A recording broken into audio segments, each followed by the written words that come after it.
자, 여러분들 지난번에 우리 구약지우신학 평가적으로 좀 해보셨습니까?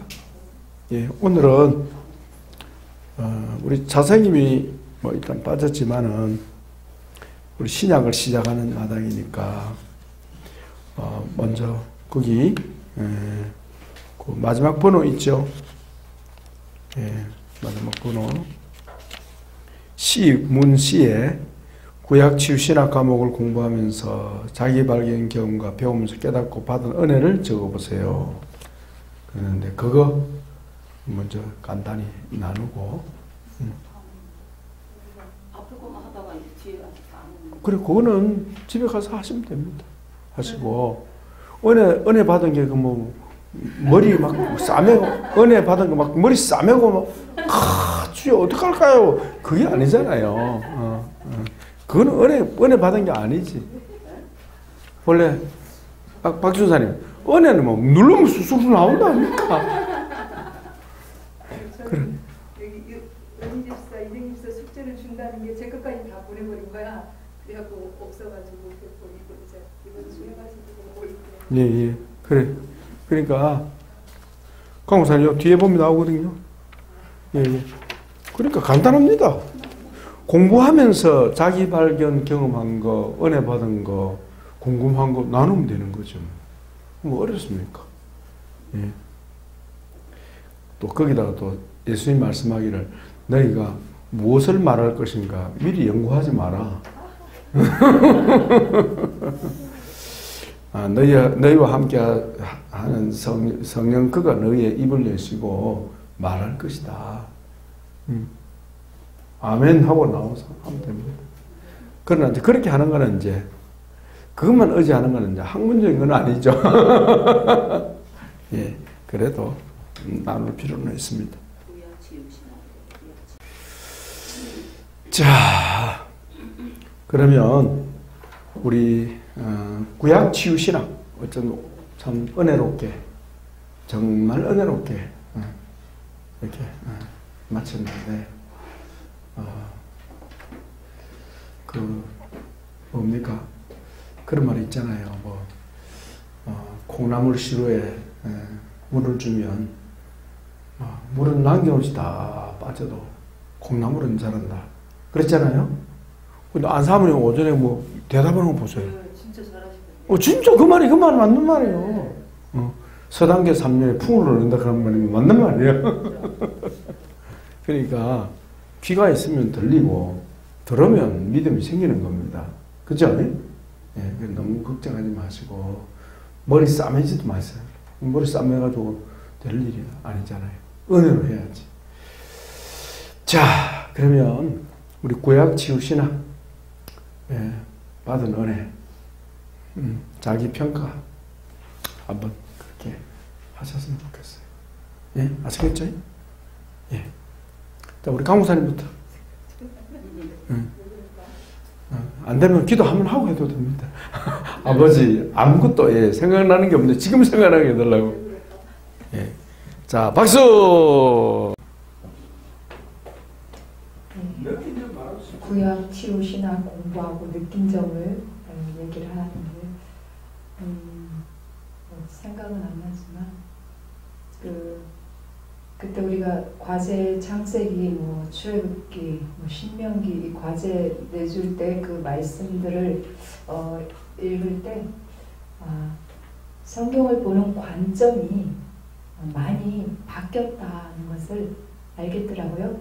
이제 점점 그 치유 관점으로 말씀이 보여져요. 꼭 치유라는 단어가 아니어도 그냥 다 거의 다 뭐 치유의 말씀.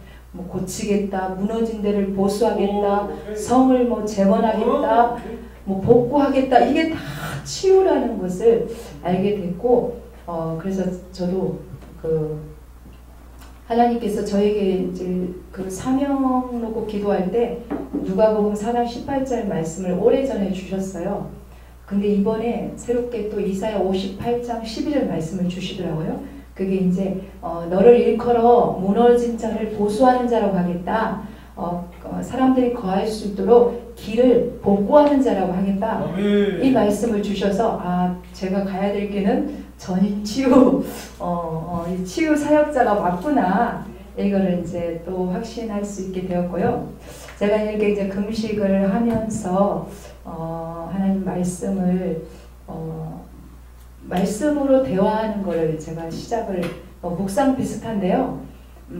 뭐 창세기 1장, 마태복음 1장, 뭐 에스라 1장, 사도행전 1장 이렇게 맥체인 성경도 있죠.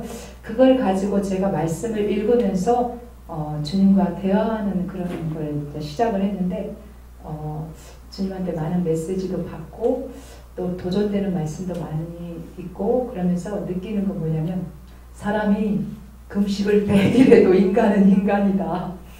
그걸 느껴요. 그러니까 그러면서 아버지 앞에 진짜 그 세리처럼 감히 하늘을 우러러보지 못하고 가슴을 치면서 주님 저는 죄인입니다. 이런 고백밖에 나올 수가 없는 게 인간의 한계라는 것을 알겠더라고요. 그래서 이게 하나님의 은혜로 우리가 그때 공부 배웠어요. 모세가 죄가 드러나지 않았던 것은 하나님의 은혜로 그 인격을 통치했기 때문이라는 것이 정말 맞는 말이더라고요. 그분이 은혜 주셨기 때문에 그분이 통치하고 계시기 때문에 드러나지 않는 거지 그분이 그 은혜를 조금만 거두면 여지없이 들춰지는 게 인간의 모습이라는 것을 깨닫게 되었습니다. 그래서 제가 하는 말이 그래요. 금식을 100일을 해봐라. 인간이 바뀌나? 그게 아니라 금식 가운데 그분께서 오셔서 터치해 주시고 만져주시고 말씀으로 치유해 주시기 때문에 그래서 은혜 가운데 거하게 되는 거고 그래서 변화가 일어나는 거지 예수 그리스도 안에서 예수 그리스도 이름 안에서 능력이 있는 거지 그렇지 않고는 없다. 이게 결론이 제가 결론을 이렇게 내렸습니다. 그래서 참으로 이 배우는 과정 가운데서 주의 말씀이 살아가지고 정말 우리의 온몸과 우리의 영을 통치하시고 다스리시고 또 깨닫는 게 내가 내 것이 아니구나. 너는 너의 것이 아니라 주께서 값주고 샀다. 이 말씀이 확 와닿더라고요. 맞아. 나는 내 것 아닌데 지금까지 나는 내 것으로 내 소유로 가지고 살아왔어요.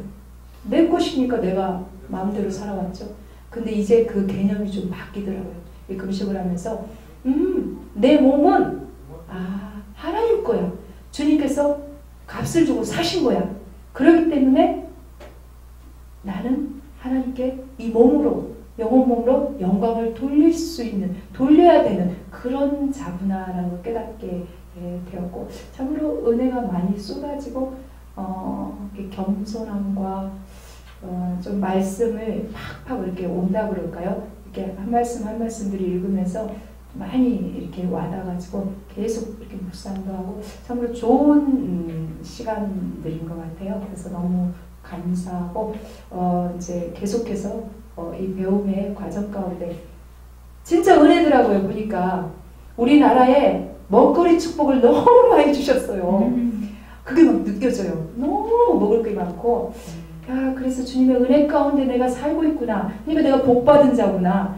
이게 이제 또 많이 깨달아지고 이런 물리적인 차원을 뛰어넘어서 내가 행복자구나. 이게 많이 깨달아지는 과정 가운데 있습니다.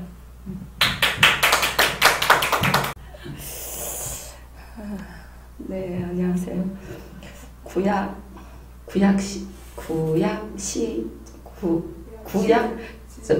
치유신학. 네, 구약 치유신학. 이렇게 말이 좀 어렵네요. 구약 치유신학 가운데 이제 가계 치유가 끝나고 구약 치유신학을 공부가 이제 지난주까지 끝났는데요. 우리 차 선생님 구약 치유신학 너무 재밌다 그랬는데 저도 사실은 너무 재밌었음에도 불구하고 지나고 나니까는 좀 생각이 안 나는데 관점 자체가 그 모세오경에서 모세가 이제 시내산에 그 십계명 받으러 올라가고 십계명 받으러 올라간 사이에 밑에서 이제 우상을 만들면서 그 난리가 났잖아요. 그 과정을 공부하는 가운데 제가 느낀 것은 뭐냐면 그러니까는 리더자의 부재 중에 이렇게 그런 이제 우상숭배 그런 난리가 났는데 리더자가 물론 있을 때는 조금 더 이렇게 차단이 되고 리더십을 받겠지만 리더자가 있고 없고 두 번째 치고 내 속에서 그 우상숭배의 그런 그 세력들이 너무나 많다는 것을 이렇게 또 깨닫게 되더라고요. 그러면서 이제 기도하면서 그러니까는 그동안에 제가 뭐가 그 고민이었었냐면요. 그러니까는 이렇게 돌파하지 못하고 앞으로 나가지 못하고 맨날 다람쥐 쳇바퀴 돌듯이 뱅글뱅글 돈다라는 느낌을 많이 받았어요. 그래서 그것이 맨날 숙제하면서 하나님 앞에 아니 남들은 저렇게 잘 하는 것 같은데 나는 왜 이렇게 뭔가가 계속 다람쥐 쳇바퀴 돌듯이 돌을까라는 그런 계속 숙제 같은 그 의문을 가지고 있었는데 그 구약신학 그 치유신학을 배우면서 내 속에 이제 가계치유 배울 때도 그랬지만 그런 이제 그 말씀 가운데서 우리 내 그 습성 그러니까는 자꾸 이렇게 그러니까 과목을 거듭하면 거듭할수록 뭔가가 하면은 이제 쌓여지는 은혜, 쌓여지는 또 이렇게 눈의 그 열림이 좀 쌓여져야 조금 열어지는 그런 느낌을 받았어요. 그러면서 내 안에 우상숭배의 세력, 하나님을 그러니까 지금까지 몇십 년을 하나님을 믿노라고 하고 열심을 낸다고 했지만 사실 그게 열심은 열심이 아니었고 그것도 은혜 가운데 그만큼 할 수 있었고 그나마도 은혜가 없었으면 그냥 주저앉아서 있을 것 같은 그런 이제 상태였다는 것이 오히려 맨날 내가 조금 원망스러웠거든요. 하나님이. 예. 나는 한다고 했는데 왜 나는 맨날 여기서 쳇바퀴 돌듯이 돌고 다른 사람은 잘 가는 것 같은데 나는 못 가는 것 같은 그런 것 때문에 원망함이 내 속에 좀 있었는데 내 모습을 이제 그 공부하는 가운데 다시 보니까 자꾸 봐지는 건 내 모습밖에 없더라고요. 그래서 내 모습밖에 없는데 봐지니까 내 속에 겉으로는 주여주여하고 우상 이렇게 잘하는 것 열심히 하는 것 같지만 내 속에 그런 하나님을 밀어내는 하나님을 싫어하는 또 우상 숭배의 그 하나님의 그런 이름표는 달고 있지만 하나님 아닌 것에 대한 그 욕심과 그런 탐심 이런 것들이 많이 그 세력이 많이 있어서 하나님이 그렇게 은혜를 줬음에도 나는 열심히 한다고 했음에도 그렇게 이렇게 나아가지 못하는 내 모습 그것이 곧 내 모습이고 그것이 곧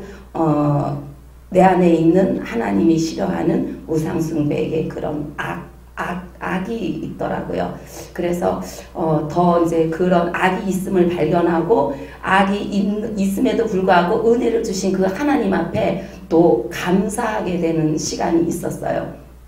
예, 그러니까는 내 모습은 너무 악한 것 같고 그럼에도 하나님 은혜로 하나님을 그 말씀을 통해서 하나님을 알게 하시는 그러니까는 모세가 그 반석을 치고 또 아니면은 그 그 돌판을 깨뜨리고 자기 거룩한 분노라 그랬는데 그런 가운데서 자기를 보는 것과 같이 열심을 했음에도 안 되는데 원망 가운데 있었지만 그 가운데서 나를 볼 수 있는 눈과 발견할 수 있는 마음을 주시는 그 하나님 앞에 또 한 걸음 한 걸음 갈 수 있는 은혜를 주셨다는 것이 사실은 구약 치유신학하면서 나를 더 볼 수 있는 눈 그러면서 그 구약의 인물들을 이렇게 바라보면서 또 인생을 또 이 사람의 그 속성을 볼 수 있는 눈이 더 열리면서 그래서 하나님 은혜로밖에 우리가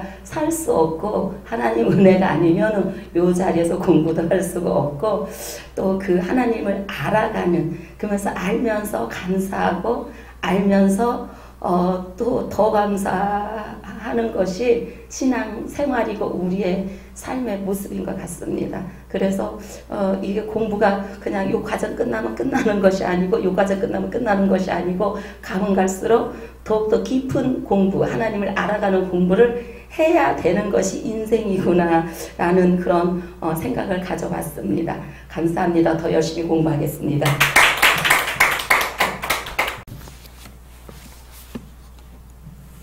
제가 구약 치유 신학에서 기억에 잘 남는 건 그래도 숙제를 내주시고 과제를 내주시고 또 과제를 하면서 느꼈고 또 다른 분들 발표하시면서 보고 느끼고 저도 느꼈던 그런 것들이 제일 기억에 많이 남았어요.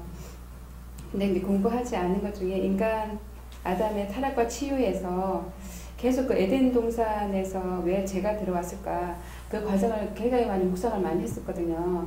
혹시 그래서 이래서 죄가 들어왔구나, 이래서 죄가 들어왔었겠구나 그러면서 그 죄가 들어오는 과정에 대해서 굉장히 많은 것을 생각하게 되고 그 다음에 삶에서도 많이 적용하게 되는 그런 시간이었고요. 나머지는 다 이제 숙제한 것 중에서 독자를 번제로 드리는 시험에서 백세 아들을 주님께 드리는 그 행동을 통해서 우리의 가장 귀한 짐 있잖아요. 우리가 내려놓지 못하는 거 있잖아요. 저는 뭐 다른 분들도 그렇게 얘기하잖아요. 택시 타고 가면서도 자기 짐을 자기가 안고 가는 절대로 내려놓을 수 없는, 그리고 이제 교회 와서 기도를 하고 나서도 다시 자기 짐을 가지고 가는 그 행위를 저도 그거를 계속 했던 것 같아요. 내려놓는 게 뭔지 모르니까 내려놓으라고 하시지만 내려놓는 게 뭔지 모르니까 계속 내 짐을 내가 가지고 갔었거든요. 근데 여기서 아브라함에게 독자를 바치라는 그것 때문에 아브라함이 그 귀한 독자라는 것을 내려놓잖아요. 내려놓을 수밖에 없잖아요. 그리고 그걸 통해서 저도 귀한 짐도 하나님께 드리고 또 나쁜 짐도 하나님께 드려야 된다는 그런 은혜를 많이 받았어요. 그래서 자유함과 그 평화를 누리고 하나님께 드렸기 때문에 내가 자유롭게 잠깐 내 짐을 만졌다가 또 내려놓고 그러면서도 엄청 자유로움을 느낄 수 있었던 것 같아요. 그리고 금송아지 우상을 만든 이스라엘에서는 나의 우상도 생각하게 됐고요. 그 다음에 우리 가게에 흐르는 우상도 생각하게 됐고, 그 다음에 제사에 대해서도 확실하게 제가 생각하게 되는 그런 계기가 됐고, 어떤 결단을 내릴 수 있는 그런 계기가 된 것 같아요. 그리고 장대에 달린 노뱀을 통한 치유에서는 그 불평을 통해서 불평할 수밖에 없잖아요. 그죠? 내가 힘든 길을 가면은 불평할 수밖에 없잖아요. 그것도 다른 사람 때문에 힘든 길을 갈 때 불평했을 때 하나님께서는 해답을 보내주시는 게 아니라 이게 불뱀을 보내주셨잖아요. 그래서 그 길을 갈 때 내가 원치 않는 길을 갈 때도 불평하면 안 되겠다. 불평하면 하나님 불뱀 보내주시니까 해결을 해주시는 게 아니라 불뱀을 보내주시는 하나님을 통해서 제가 불평과 불평을 많이 줄여갈 수 있는 그런 계기가 되는 것 같아요. 예수님을 통해서 이제 모든 죄를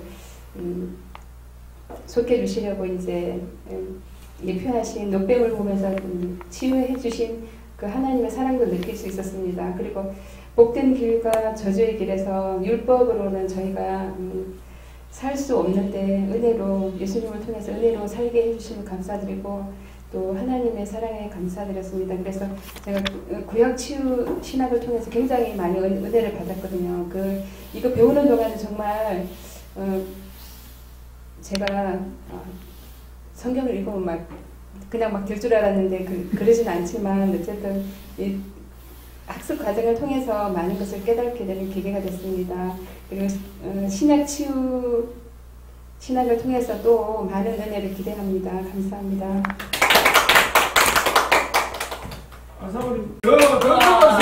민망하게 그러지 마세요.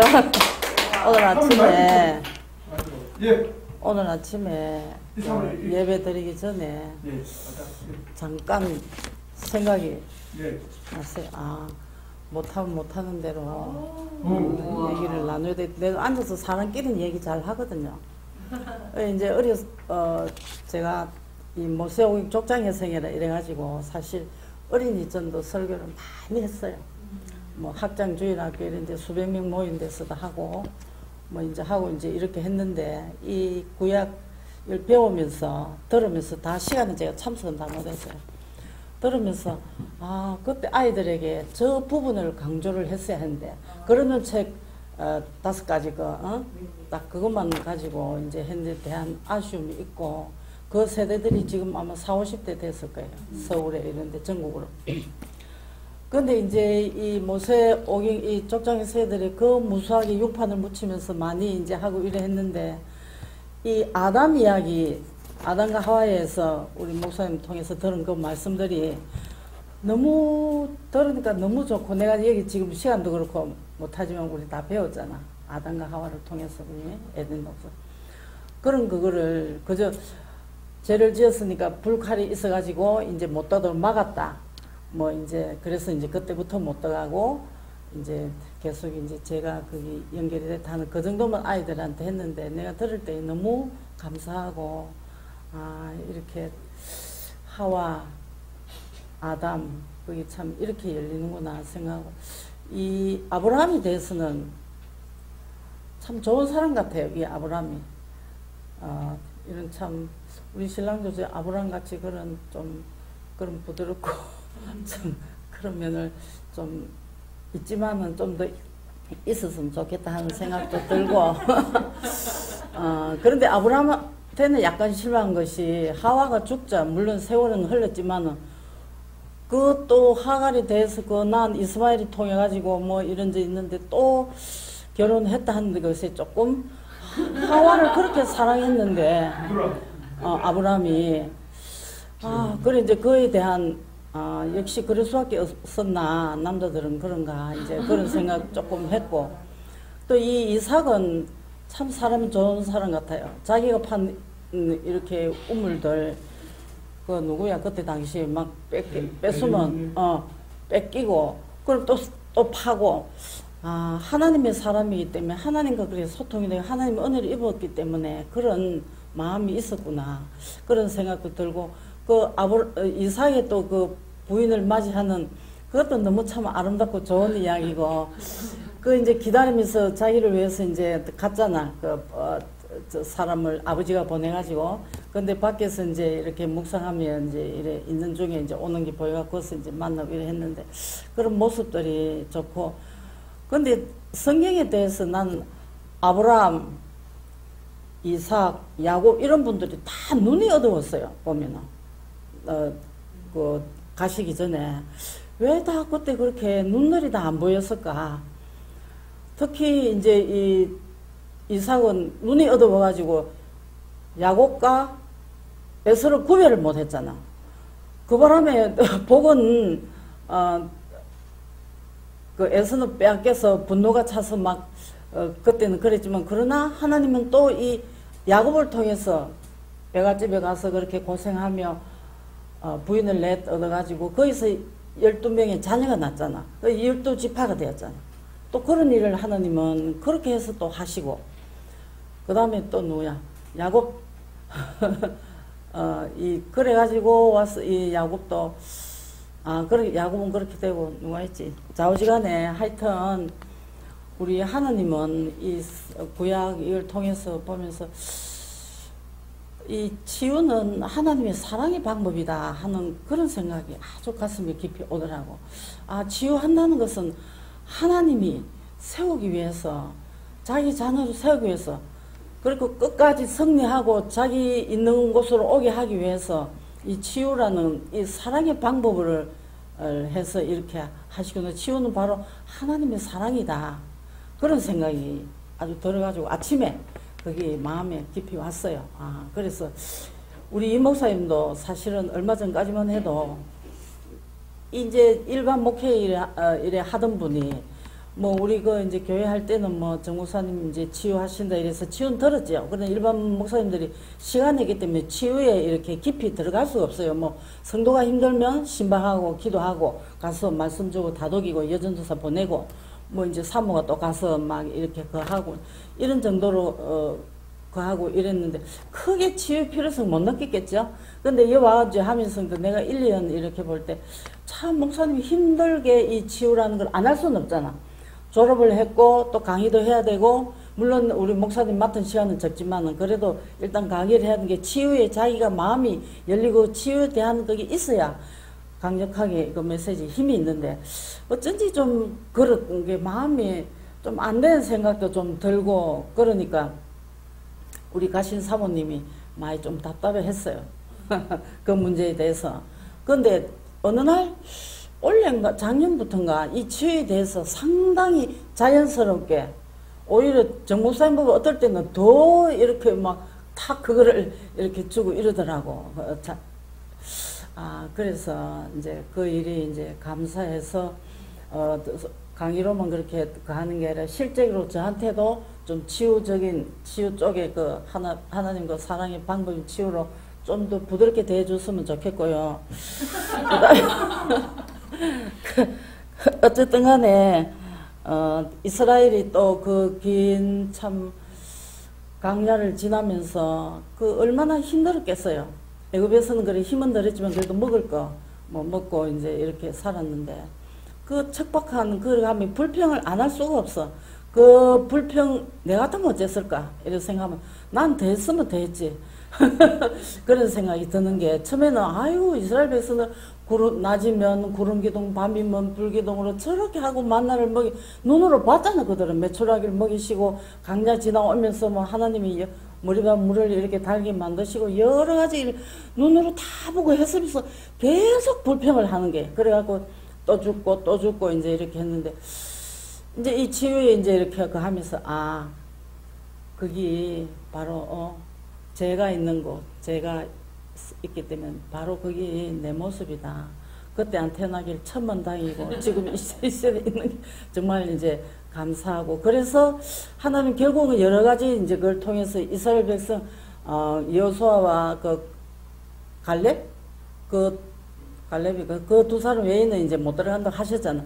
이런저런 방법으로 뭐 아말렉과 싸우고 여러 가지 해서 이스라엘 그 사람들 하나님 왜 이리 막 10,000명, 1,000명 막 이렇게 죽인 걸 이렇게 들을 때는 기가 막히는 걸 하나님만 이러실까? 사람을 생명을 이렇게 죽이시는가 했는데 결국은 가나안까지 지금 이제 뭐 바로 가면은 빨리 가는데 막 돌아서 40년을 돌아서 이렇게 가면서 그들을 다 죽이기 위해서 뭐 또 다른 하나님이 하여튼 그 이스라엘 백성들 그 세대들을 다 죽이기 위해서 그렇게 시간을 또 하신 것도 있겠고 결국은 그 모세까지 멀리서 바라보는 그 모세의 심정을 생각하면 참 애연하고 그러나 하나님이 하시는 일이기 때문에 그 모세도 순종하고 편안히 그 백성들을 염려하는 마음으로 여호수아에게 맡기면서 그 얼마나 염려가 되고 그 사람들을 그걸 피하면 막 그냥 또 배신하고 그하고 또 하나님을 또 그하고 이래 하는 그거를 다 알고 알면서도 마지막 이 모세가 매매 진짜 이 신명기를 통해서 매매 당부해서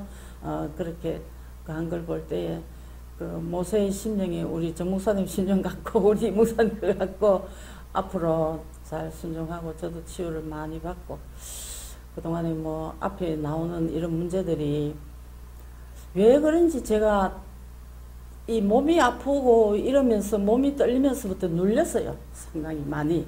그리고 기존 교회에서 사모로서는 무조건 참고 우리 이 목사님 있으나만 한 사모니 있는 듯 없는 듯 있어야 된다. 뭐 하여튼 교회에서 뭐 조금을 못해요. 뭐 밥 먹으러 갈 때 이렇게 내가 어쩌다가 뭐 먹으러 갈게 이럴 때 도솔밥 먹으러 가지 이러면 우리 목사님이 쫙 레이저를 쏘는 거예요. 사람들 사이로. 내가 나선다고. 그만큼 사모는 있는 듯 없는 듯 있으라 이러하고 우리 목사님이 그런데 지금은 좀 변했겠지만 하여튼 그런저런 면에서 많이 어떤 부분들이 연려가 있는데 이것이 확 열려야 이게 확 열려야 내가 이야기도 하고 자기 발견하는 얘기도 자기 발견 얼마나 많이 했겠어요. 내가 이 말씀 듣고 일을 하면서. 그래 이제 뭐 서당계 3년인 풍을 얻는다고 저도 한 4년 이렇게 하면서 이렇게 체계적으로 다 정리가 돼가지고 이렇게 내놓지는 못하지만은 그래도 저 자신도 많이 치유가 됐고 진짜 성경 말씀을 보는 감정도 많이 달라졌고 이렇게 말씀이 이렇게 풀리고는 성경 읽다 보면은 막히고 잘 이해 안 되는 부분들이 딱 그렇게 정목사님이 새벽기도 때 쓴다든지 예배 딱 이렇게 딱 올리면 딱 기대가 되는 거예요. 이 본문 말씀, 이 말씀 오늘 어떻게 열릴란가 이런 그게 되는 게 참 그 예배에 대한 기대가 있고 너무 감사하고 그래요. 그래서 앞으로도 뭐 이렇게 좀 잘 하도록 해보겠습니다. 나는 그날 강의하느라고 온 정신이 그 집중되기 때문에 왜냐하면 이 책을 제가 쓴 것도 아니고 치유신학을 제가 뭐 한지 몇 년도 안 되고 그러니까 지나간 시간들과 내가 지나간 5일 동안에 뭘 강의했는가 기억이 하나도 안 나요. 무슨 은혜 받았던 것도 기억이 안 나고 그래서 합니다 제가. 오늘 그 은혜가 오늘 찬송인도 때 다 나오는 것 같아요. 그냥 안에 녹아 들어가 있지. 네. 머리로는 생각이 안 나요. 돌이켜 보니까 지난 시간에 율법 했더라고요. 율법 신명기 율법 했는데 이 율법 돌파하는 큰 과제거든요. 한국교회 전체에. 그 중에 저도 한 사람 아닙니까? 율법주의가 제일 강하게 나타나는 게 식구들한테 나타나거든요. 그죠? 자식들한테 잔소리하는 거. 뭐 별로 친하지도 않은 사람한테 잔소리 할 수 있습니까? 그러나 가까운 사람한테는 자꾸 잔소리가 나오는 거예요. 그게 진짜 뿌리 깊은 율법주의인 거라요. 그게 식구를 얼마나 힘들게 만드는지, 오므라들게 만드는지. 예.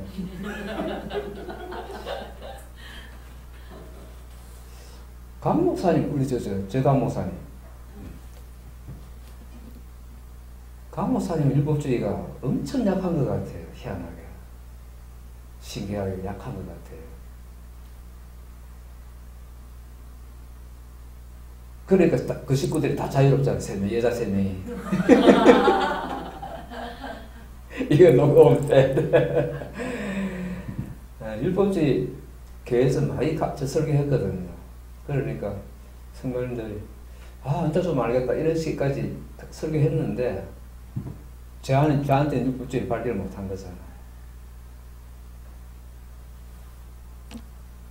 그런 시간이죠. 저는 치유신학이 저를 발견하는 시간이에요. 그러니까 누구한테 가르친다거나 너 똑바로 해 이런 식으로 설교는 한 번도 해본 적이 없거든요. 여러분들 뭐 똑바로 하세요. 열심히 하세요. 고치세요. 해준 걸 보고 권면하는 말로는 못 해봤습니다. 설교를. 늘 저를 향해서 제가 들으려고 하는 설교. 설교 준비하는 늘 제가 들으려고 하는 설교 준비예요. 그런데 이번에 율법주의 하면서 보니까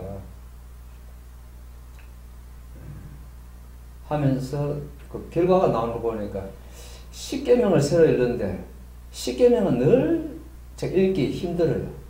10계명이. 거리가 있어요. 거리가 있는데 이번에 10계명을 새로 보니까 친근한 거예요.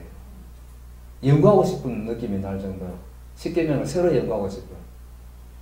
치유신학이 보는 10계명. 치유신학의 관점으로 우리 후대들에게 10계명을 어떻게 읽도록 가르칠까? 10계명 읽기가 잘 돼야 되거든요. 어떻게 읽느냐? 그걸. 하나님과 친근한 마음으로 읽어야지 하나님을 그냥 음화신분으로만 읽으면은 10계명이 무겁게 다가오는 거야. 내하고 먼 것으로 그럼 말씀이 내하고 멀어지면 하나님하고 멀어지거든요. 그게 제 신앙이거든요. 자신의 정체지요. 그래서 10계명하고 더 가까워져야 되겠다. 그러면 하나님하고 친근해지겠다. 더. 그것이 하나의 수학이고요. 그래, 우리 동기들이 카톡을 하는데, 목사님 한 분이 설교 준비하다가 이런 걸 딱 올렸더라고요. 그러나 디모데서입니다. 여자들은 교회에서 입 닫아라 한 그런 구절 있잖아요. 왜? 아담이 먼저 지음받았다. 선악 따먹은 거 아담이 먹지 않고 하와가 먹었다. 그러나 여자들이 만일 정절로서 믿음과 사랑과 거룩함에 거하면, 여기 하이라이트지. 그 해산함으로 구원을 얻으리라. 그 해산함으로 구원을 얻으리라. 이거 어떻게 설교하면 좋습니까? 해석이 안 됩니다. 올렸어요. 우리 동기 목사님들 고언을 바랍니다. 목사님 막 올리잖아요. 그런데 한 개도 도움이 안 되는 거라고 제가 볼 때. 다 집에 뭐 주석들은 꽉 있잖아요, 목사님들. 그래, 한 분이 또 이제 그거죠. 이상근 목사님이라고 대구에서 유명한 목사님이 있어요. 이제 세상 떠나셨는데, 대구에서는 진짜 훌륭한 목사님이신데, 그분의 이제 주석에는 올려놓은 거 보면요. 해산함으로 구원을 얻으리라 해가지고, 1.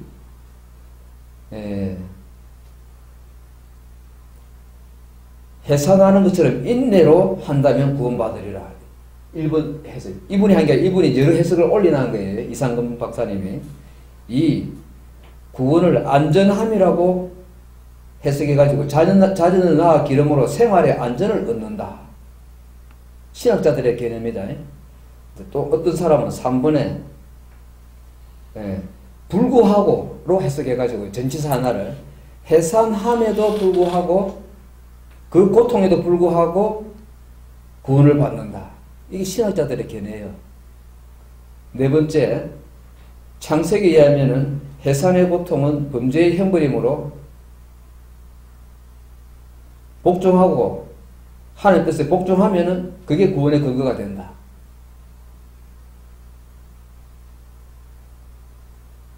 그게 아마 칼빈인가 보네요. 5번은 뭡니까? 5번은 뭐일까네? 남자들이, 여자들이 밖에서 활동함으로가 아니라 가정에서 자녀를 기름으로 구원의 근거가 된다.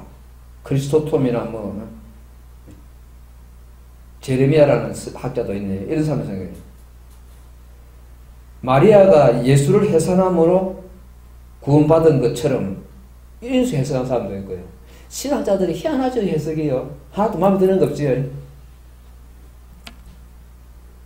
그래, 그때가 토요일 밤인데, 다 주일 설교 준비하면 다 바쁘잖아요. 10시 넘어가지고, 밤낮이지만 저도 한마디 할게 올렸어요. 올려가지고, 저는 치유신학 연구하는데, 치유신학 관점에서 볼 때, 구원이라는 단어가 구원의 서정이 쭉 있잖아요. 그래가지고 회개, 믿음, 그제 칭의, 수양, 성화, 영화 이런 데잖아요. 믿음으로 의롭다함 받는 것도 구원이고, 그리고 믿음으로 하나님 아들 되는 것도 구원이지 않느냐. 믿음으로 성화되는 것도 구원 아니냐. 구원을 갖다가 그렇게 전체적으로 보는 구원도 있지만 한마디 한마디가 다 구원 아니냐. 한 단락 한 단락이. 그렇게 볼 때 우리 치유는 그 성화에 들어가는데, 여자가 해산함의 그 고통을 통해서 그 성화에 이르는 그런 하나님의 치유로 보면 안 되느냐. 에덴에서 범죄해가지고 그 형벌이 단순한 형벌이 아니라 하와를 치유하기 위한 해산의 고통 아니겠느냐 말이죠. 치유 관점에서 보면은 성경이 많은 어려운 부분들이, 난제들이 풀어지는데, 목사님 그렇게 한번 보시죠 써놨더만 답이 왔더라고요. 답이 와가지고 목사님이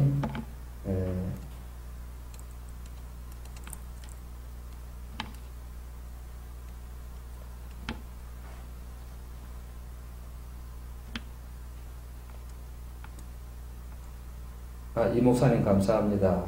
좋은 길을 보여주셔서 감사합니다. 새로 연구해 보겠습니다. 이런 답이 왔어요. 그러니까요. 치유가 빠졌을 때 성경이 전체적으로 성경을 봐가지고 하나님의 뜻을 전체적으로 봐가지고 참 진짜 전성경적인 그런 하나님의 그 성경 말씀 뜻 하나님의 뜻을 해석하는 데는 제 경험으로 볼 때 말이죠. 제가 부산도에서 설교 잘한다고 인정받았거든요. 인정받았는데 이 와서 설교하니까 안산호가 못 듣는 거예요. 설교 못한다고.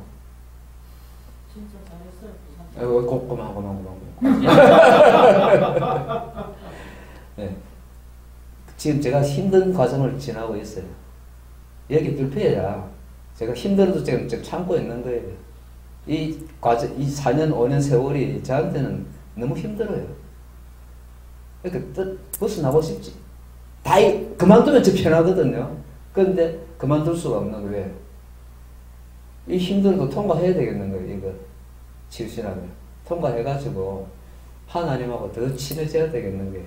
뭔가 일반 신학적인 해석들, 성경 해석은요, 그런 경건은 하나님하고 거리감이 있어요. 거리감이. 그게 지금 우리 한국의 보수교단의 경건입니다. 그런데 그 수준에서 만족하고 삽니다. 그래서 거기서 제가 이렇게 같이 지내면 아무 불편함이 없어요. 근데 치유신학하는 이건 너무 불편해요. 그래서 늘 그때 너무 편하고 좋았는데 동기 들려서 카톡에서 노는 모습 보니까 너무 그냥 즐겁게 편하게 그냥 보내고 있는데 목회 시간을. 근데 그립지는 않아요. 돌아가고 싶지는 않아요. 제2의 출입. 그래. 또 그분들대로 충성하고 계시고 목회 모양 보면 참 귀해요. 귀하고 다 훌륭하고 헌신 참 충성하고 계신 모습들이 다 나타나거든요. 단 저는 이제 또 이 길로 가는데 하나님 이 길로 부르셨으니까. 마지막 감상은 우리 사기가 계셨어. 우리 사기들, 우리 지연쌤, 우리 정희 용감한 우리 정희 집사님, 그리고 우리 참 겁도 없는 우리 은희 집사님. 우리 박 전사님 참 너무 요새 너무 좋아요. 우리 목사님. 여러분들 계셔가지고 이 성경 구약 치유신학 아직 신약은 안 했잖아요. 구약 치유신학 5주 동안 목사님하고 저하고 너무 즐거운 시간이었습니다. 그 3까지 힘들었거든. 고맙습니다. 예, 은혜로웠습니다.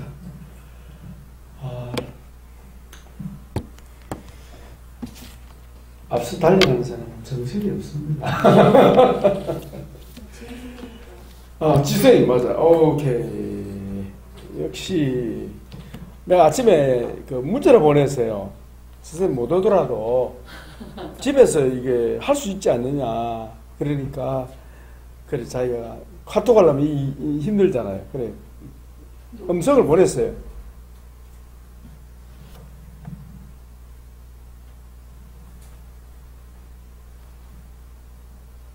응?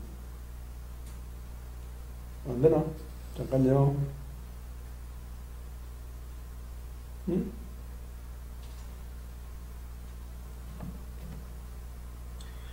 처음 목사님과 과제를 갖고 말씀을 읽으면서 하나님께서 주신 메시지가 있을 싶어했다.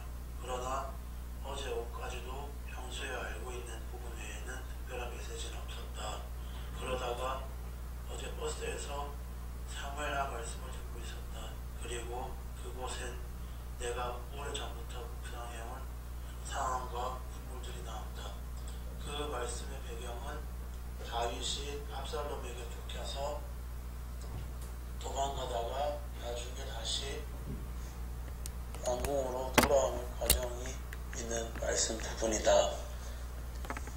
그리고 이 과정 속에 여러 인물들이 나온다.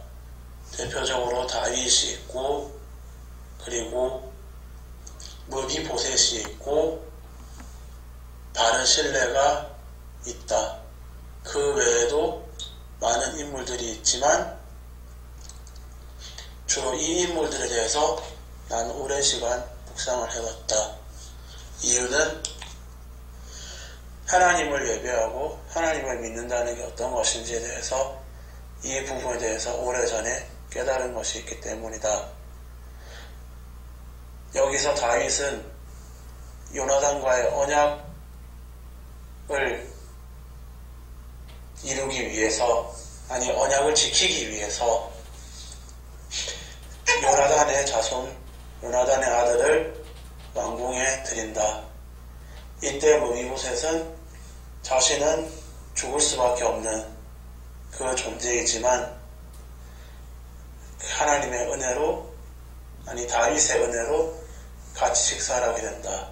이 요나단은, 이 무비보셋은 과거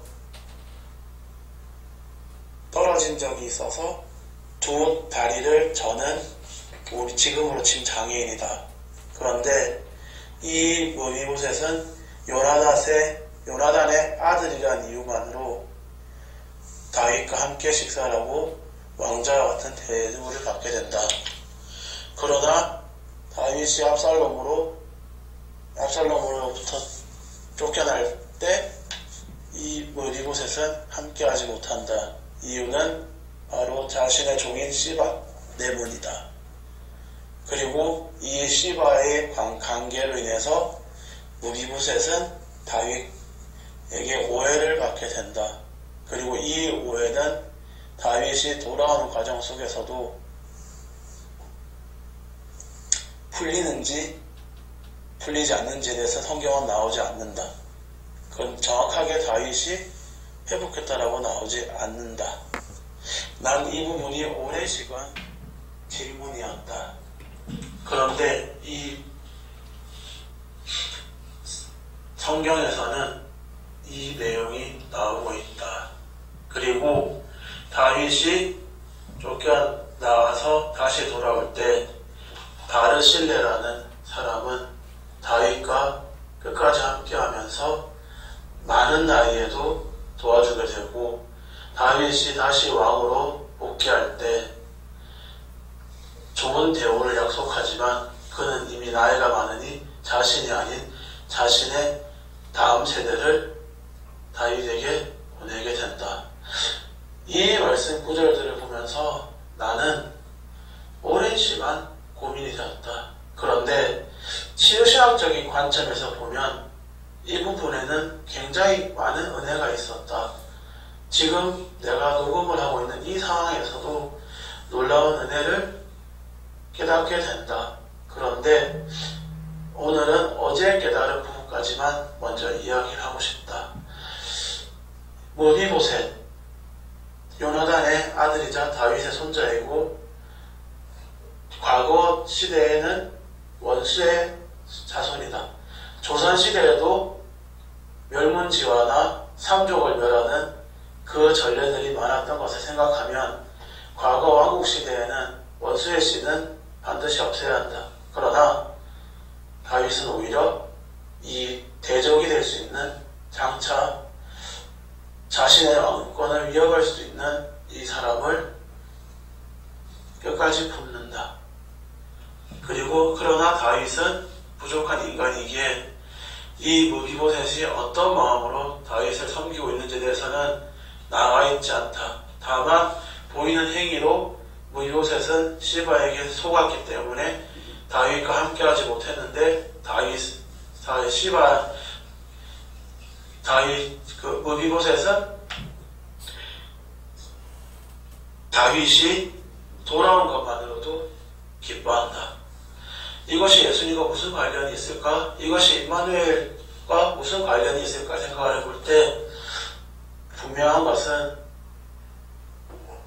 무비보셋의 공로가 있는 것이 아니라 오직 예수님이 우리를 구원해 주시고 우리를 은혜 주셨듯이 이 죽을 수밖에 없는 사울의 자손들도 다윗을 통하여서 바로 살게 된다. 아니, 사는 정도가 아니라 큰 선물과 은혜들을 받게 되고 자신의 재산도 빼앗기지 않고 오히려 많은 종들을 다스릴 수 있게 된다. 그러나 우리의 대적 사단은 우리를 넘어뜨리려 하고 항상 우리를 미혹해 하고 쓰러지게 하듯이 어떤 과정에서든 이 불편한 다리 때문에 무비보셋은 다윗을 끝까지 가지 못하게 된다.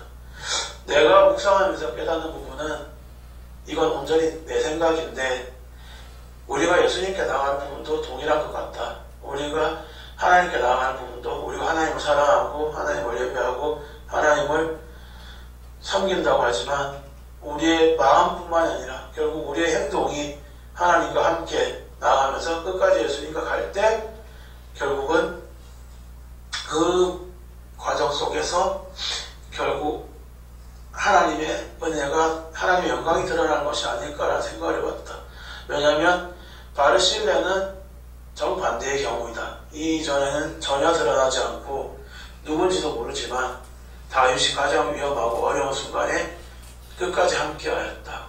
예수님도 예수님이 십자가에서 돌아가실 때 모두가 떠났지만 여인들과 사도 요한이 남아서 예수님과 끝까지 있었고 예수님 부활 때에도 함께했던 것처럼 이 바르실레는 단 한순간 그 순간에 바로 다윗과 함께하였고 이것은 분명히 예수님이 우리와 함께 하시는 그 부분들 또한 우리가 보게 된다. 그러면 나는 여기서 질문을 하게 된다. 그러면 무비보셋은 자신의 재산이나 그런 거 중요한 게 아니라 다윗이 자기에게 베푼 은혜를 기억하고 그것을 평생으로 감사함으로 지내고 무엇보다 다윗이 다시 왕으로 돌아올 때 기뻐하며 자신의 재산 전부를 시바에게 주더라도 자기는 기쁘다고 얘기한 그 고백과 그 중심의 마음은 과연 그러면 소용이 없는 것인가? 그런데 우리의 은혜의 하나님은 말씀에 정확하게 나와 있다. 이 말씀에는 무비보셋이 다윗이 떠난 이후로 맵시를 고치지도 않았고 그 자리에 있으면서 다윗을 기다렸다.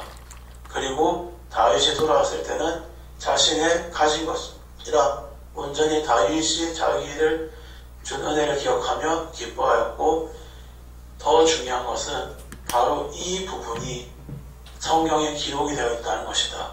그리고 또 놀라운 사실은 나중에 길르앗이 사울의 시체를 가져오고 난 뒤에 가뭄이 들어서 사울의 자손 7명을 넘겨주어야 되는 상황이 나온다. 나는 이 말씀을 보면서 그동안에는 그냥 그렇게 생각을 했는데 이번 임마누엘과 우리를 구원하시는 예수님의 관점을 생각해 볼 때 얼마나 큰 은혜인가를 기억한다. 그러나 왜냐하면 다윗은 무비보셋에 대해서 그 뒤로 어떠한 말도 어떠한 평가도 나와 있지 않는다. 그러나 이 사울의 자손들이 죽어야 하는 상황에서 다윗은 요나단을 기억하고 무비보셋을 아껴서 바로 무비보셋을 이 죽는 가운데 넘기지 않는다. 즉 성경은 이 부분에 대해서 정확하게 기록을 하고 있다. 사무엘서에서는 다윗이 무비보셋의 충성이나 마음이나 이런 부분을 알았는지 몰랐는지에 대해서 정확하게 기록하고 있지 않지만 중요한 건 말씀을 통해서 우리 이 무비보셋이 다윗에 대한 어떠한 마음으로 자기가 어떠한 상황에 살고 있는지에 대해서 정확하게 기록을 해주고 있고 더 나아가서 이것은 나중에 이 무비보셋의 생명을 살게 되는 그 과정인 것이다. 바로 이 부분이 나에게는 가장 큰 은혜가 되었다. 왜냐하면 우리가 인생을 살면서 우리가 어떻게 지내면서 우리가 했던 것들, 특히 중보기도 하고 다른 사람을 섬겼던 것들, 우리가 어떤 마음으로 했던 것들을 우리는 다 알 수 없다. 사람은 죄인이기 때문에 이 부분을 알지 못한다. 그러나 하나님은 이 부분을 알고 계시고 이 사무엘서의 기록자를 통하여서 이 부분을 정확하게 기록하고 있다. 즉 지금 우리의 행실도 생명책에 기록되어 있는 것처럼 바로 구약 말씀에 이 기록된 부분을 통하여서 나는 우리에게 이 부분을 말씀해 주신다고 생각한다. 즉 우리와 함께 하신 하나님, 임마누엘의 하나님, 이 하나님이 과연 이 하나님이 때로는 보이지 않는 것 같고 앞에서 드러나고 있지 않는 것 같지만 하나님은 이 부분을 다 보고 계시고 기억하시고 우리와 함께 하시면서 이 부분을 아마 우리에게 보기 원하시는 것 같다. 뭐 아무것도 보이지 않는 것 같고 어렵고 특히 오늘처럼 내가 학교를 가지 못하는 상황 속에서도 하나님은 보고 계시다.